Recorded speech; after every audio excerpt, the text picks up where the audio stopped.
I was accidentally invited to a dark web video call. I didn't mean to click the link. When I received a random email containing a strange link, I knew it was some kind of a virus. Yet, when I moved my mouse to delete the message, my finger slipped. I pressed the link, and immediately my screen went black.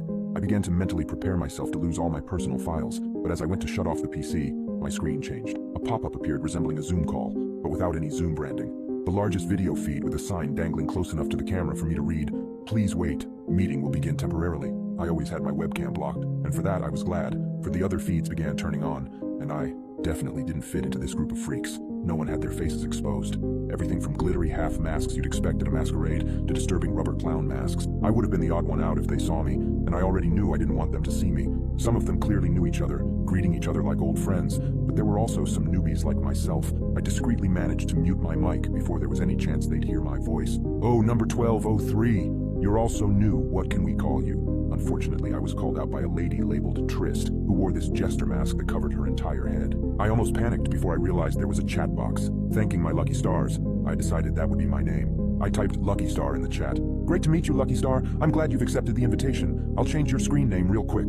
I figured the best choice would be to sit through this and then skedaddle the moment it was all over. It would be way too awkward to leave now that I had a nickname and everything. Everyone seemed friendly enough. I got a few hellos, and someone in a pig mask managed to snort and say my name at the same time. It was kinda entertaining, and it wasn't like I had anything better to do. God, how I'd regret that.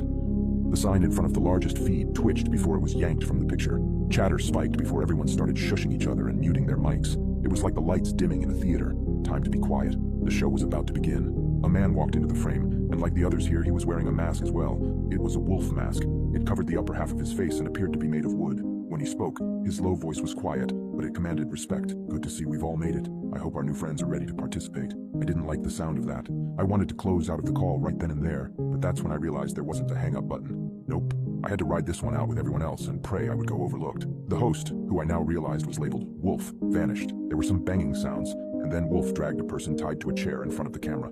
Yeah, I realized pretty quickly this was nothing I wanted to be a part of. Now, our guests need to decide what we do. Wolf approached the camera, and I saw his eyes through the mask. They were cold and unfeeling. He glanced over the screen. "Piggy, pig, pig. What should we do first?" Piggy squealed and barely managed to make out the words, fingers and off between the pig-like grunts. "Basic.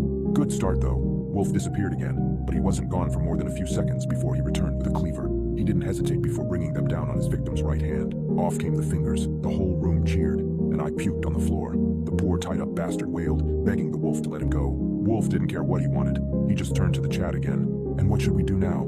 Barn suggested Wolf tear out his teeth. Wolf produced some pliers and ripped out all of the victim's front teeth, leaving his mouth a bloody, mangled mess. Another viewer suggested they cut off his ears. It was done. I vomited again. I wanted this to be over.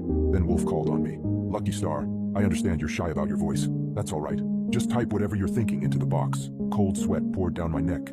I felt all eyes metaphorically on me. If I didn't say something, they'd get suspicious, and I didn't want to be the next one in the chair. So I gulped down the bile in my throat and typed out the first thing that came to mind.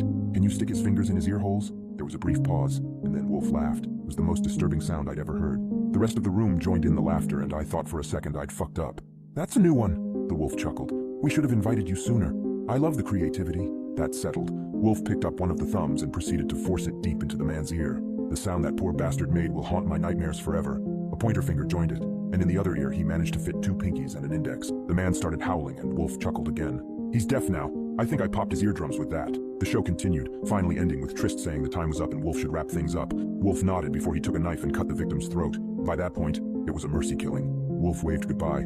I thought that was finally it. I could forget I ever saw any of this, but he signed off with a message that made my blood run cold. "Good night, everyone." And as tradition, I can't wait for Lucky Star to host the next one. You can now check if there's a part 2 by pressing share and more.